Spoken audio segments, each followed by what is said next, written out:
Assalamualaikum warahmatullahi wabarakatuh. Perkenalkan nama saya Susilo Aryadi Tomo Santoso dengan NIM 235151880 TK 56789. Pada kesempatan kali ini saya akan menjelaskan materi dari mata kuliah Sistem Komunikasi setelah UTS, yaitu mengenai draw pada amplitude modulation. Yang pertama bisa kita lihat di sini adalah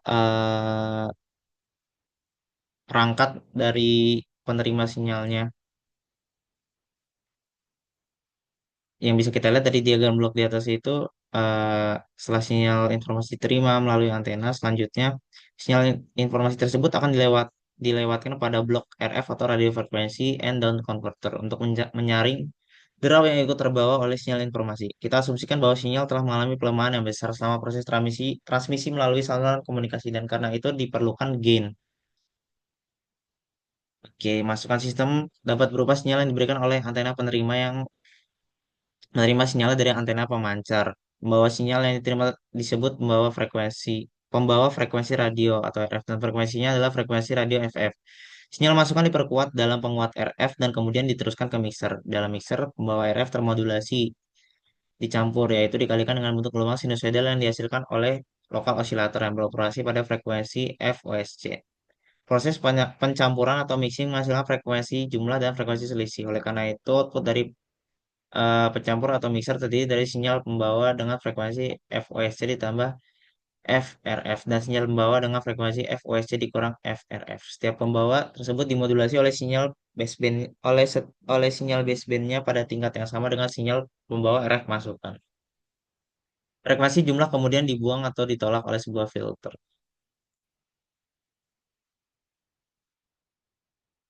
Yang pertama, SSB bagian USB, di mana kita bisa lihat ada sinyal informasinya yang tentu saja memiliki draw sehingga dituliskan sebagai persamaan SI fungsi dari T ditambah NI fungsi dari T. Sinyal termodulasi ini akan diterima oleh antena penerima lalu akan dimasukkan ke dalam sistemnya. Yang pertama dilewatkan pada tapis IF. Misalkan nih syarat masukan yang diinputkan adalah SI fungsi dari T sama dengan A cos 2 pi FC ditambah FM kali T, serta memiliki draw yang terbawa oleh sinyal input NI fungsi dari T. Daya dari sinyal ini adalah P sama dengan A kuadrat per 2. Power spectral density-nya dari draw ini adalah eta per 2, yang dimana ini adalah karakteristik dari white noise. Lalu daya draw masukannya adalah NI sama dengan eta dikali FM. Kita bisa lihat di sini. Dengan S2 adalah isyarat termodulasi keluaran setelah melalui lokal osilator. Dengan ini, S2 dalam time domain dapat diekspresikan dengan S2 fungsi dari T itu adalah hasil dari sinyal informasinya yang dikalikan dengan lokal osilatornya di sini. Ini menghasilkan A cos 2 pi FC ditambah FM dikali T dikalikan dengan cos 2 pi FC dikali T. Di mana hasilnya eh, S2 fungsi dari T sama dengan A per 2 dikalikan cos 2 pi dikali 2 FC plus FM dikali T. Ditambah dengan A per 2 dikali cos 2 pi FM plus dikali T. Komponen A cos 2 pi FC plus FM dikali T ini akan dibuang oleh filter baseband eh, hasil outputnya adalah S2T sama dengan A per 2 dikali cos 2 pi FM kali T, di mana eh, sinyal outputnya ini memiliki daya sebesar A kuadrat per 8.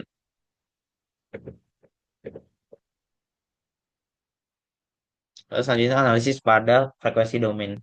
Jika sebuah sinyal dilewatkan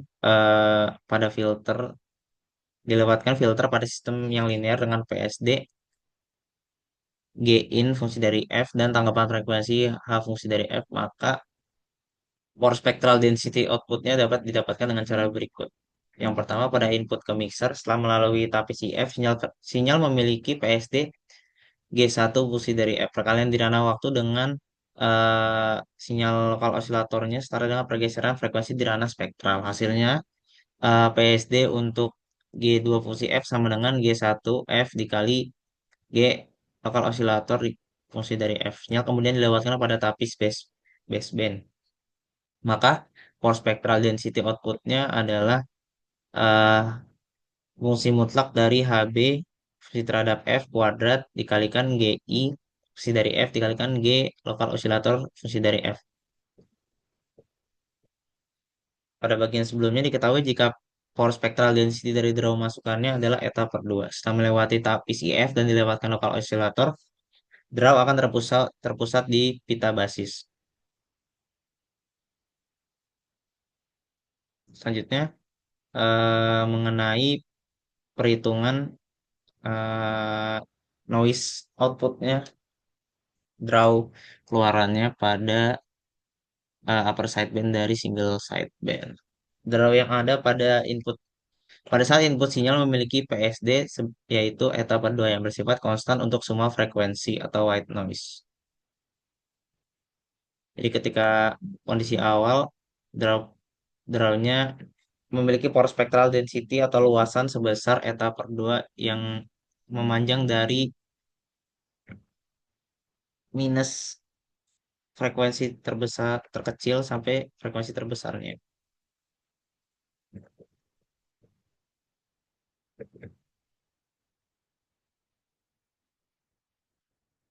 Lalu selanjutnya, ketika draw ini melewati filter IF dengan tanggapan frekuensi dari filter adalah HC fungsi dari F, power spectral density dari draw menjadi G noise 1 fungsi dari F sama dengan G noise input fungsi dari F dikalikan tanggapan frekuensi mutlak kuadrat.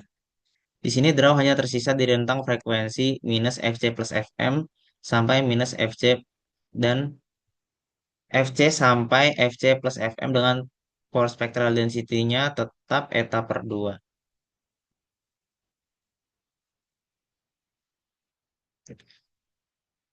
Jadi ketika setelah dilewatkan filter IF, eh, frekuensi yang tersisa yaitu adalah untuk bagian negatifnya adalah minus FC plus FM sampai minus FC dengan spectral density tetap eta per 2 dan juga di bagian positifnya ada di frekuensi FC sampai dengan FC plus FM dengan power spectral density juga eta per 2.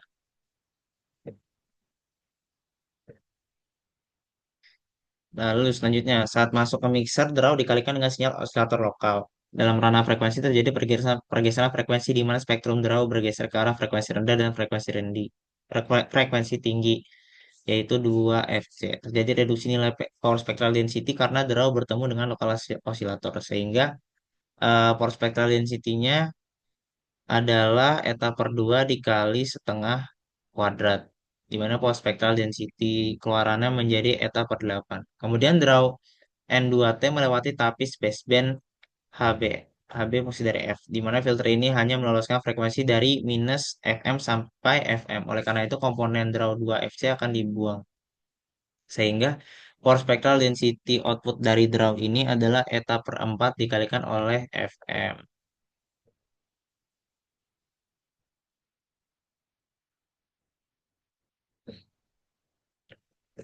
Lalu eh, daya draw keluarannya atau N0-nya untuk sistem single sideband di bagian upper sidebandnya ini adalah eta per 4 dikalikan FM. Nah, ini sangat penting untuk menentukan kualitas sinyal sinyal noise ratio di akhir proses penerimaan. Selanjutnya ada draw pada DSBSC. Proses yang sama juga berlaku pada DSBSC, di mana kita akan meninjau draw yang ikut terbawa pada input sistem. Pada sinyal input terdapat dua komponen, yaitu USB dan LSB, sehingga persamaannya melibatkan dua buah suku kosinus. Tapi iya, pada DSBC harus lebih lebar, 2 kali lipat dari SSB, karena harus meloloskan kedua sisi pita samping. Meskipun strukturnya berbeda, daya input tetap didefinisikan sebagai A kuadrat per 2 untuk perbandingan yang adil.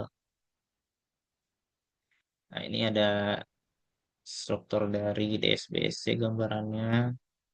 Lalu, eh, untuk input inputnya tetap sama yaitu SI fungsi dari T ditambah draw fungsi dari T adalah sinyal inputan dan juga draw yang terbawa pada sinyal input. Sinyal inputnya didefinisikan di mana SI itu adalah A kali akar 2 dikalikan cos omega C kali T dikalikan cos omega M kali T. Di mana sinyal inputnya menjadi SI fungsi dari T sama dengan A per akar 2 dikalikan cos omega C ditambah omega M kali T ditambah A per akar 2 dikali cos omega C dikurang omega M kali T. Berbeda dengan single sideband yang hanya memiliki satu sisi, double sideband super carrier membawa kedua sisi pita samping tersebut secara bersamaan. Untuk daya masukannya didapatkan sebesar A kuadrat per 2 tadi untuk perbandingan. Lalu selanjutnya, demodulasi dalam mixer sinyal input akan bertemu dengan sinyal lokal osilator, di mana sinyal lokal osilatornya didefinisikan sebagai cos omega C dikali T. Lalu untuk S, S2 fungsi dari T adalah keluaran dari sinyal inputan yang dikalikan dengan sinyal lokal osilatornya. Dapatkan S2 fungsi dari T-nya adalah S2 fungsi dari T sama dengan A per akar 2 cos omega M kali T ditambah A per 2 akar 2 dikali cos 2 omega C plus omega M kali T ditambah A per 2 akar 2 dikalikan cos 2 omega C dikurang omega M dikali T. Di mana untuk double sideband suppress carrier. Selanjutnya sinyal S2T ini akan dilewatkan melalui tapi spaceband. Tapi sini akan meloloskan frekuensi rendah dan membuang frekuensi tinggi. Maka sinyal outputnya adalah sehingga eh, sinyal output dari DSBSC ini adalah sinyal output terhadap fungsi T sama dengan A per akar 2 dikalikan cos omega M dikali T. Dengan daya outputnya adalah A per akar 2 kuadrat dibagi 2, yaitu A kuadrat per 4. Kita bisa lihat perbandingan daya antara input dan outputnya untuk DSBSC adalah SO sama dengan setengah dari SI. Ini berbeda dengan sistem single sideband upper sideband pada slide sebelumnya, di mana sinyal outputnya sama dengan seperempat dari sinyal inputnya. Selanjutnya adalah deteksi sinkron untuk DSBFC. Deteksi sinkron adalah metode yang digunakan dalam sistem komunikasi untuk memulihkan kembali sinyal informasi dari sinyal DSBFC. Deteksi sinkron atau koheren bekerja dengan cara mengalihkan sinyal input yang diterima dengan sinyal lokal osilator yang memiliki frekuensi dan fase yang sama persis dengan sinyal pembawa asli. Meskipun DSBFC memiliki sinyal pembawa yang besar, deteksi sinkron tetap hanya berfokus pada pemulihan sinyal pesan dari sideband. Misalkan di sini sinyal masukannya, sinyal inputannya adalah SI fungsi dari T sama dengan A dikali 1 plus MT dikali cos omega C dikali T. Sehingga sinyal inputannya adalah berbentuk A cos omega C dikali T ditambah A MT dikalikan cos omega C dikali T. Sinyal ini terdiri dari dua buah komponen utama, di mana SC itu adalah komponen carriernya yaitu A cos omega C dikali T dan SSB fungsi dari T yaitu komponen sidebandnya atau pita informasi dengan fungsi AMT dikalikan cos omega C dikali T.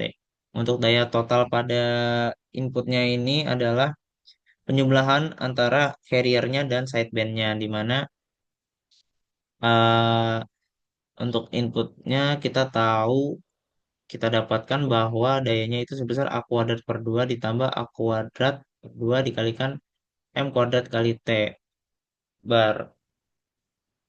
Oleh karena itu didapatkan bahwa daya untuk sidebandnya adalah M kuadrat fungsi dari T bar dibagi 1 plus M kuadrat kali T bar dikalikan daya inputnya.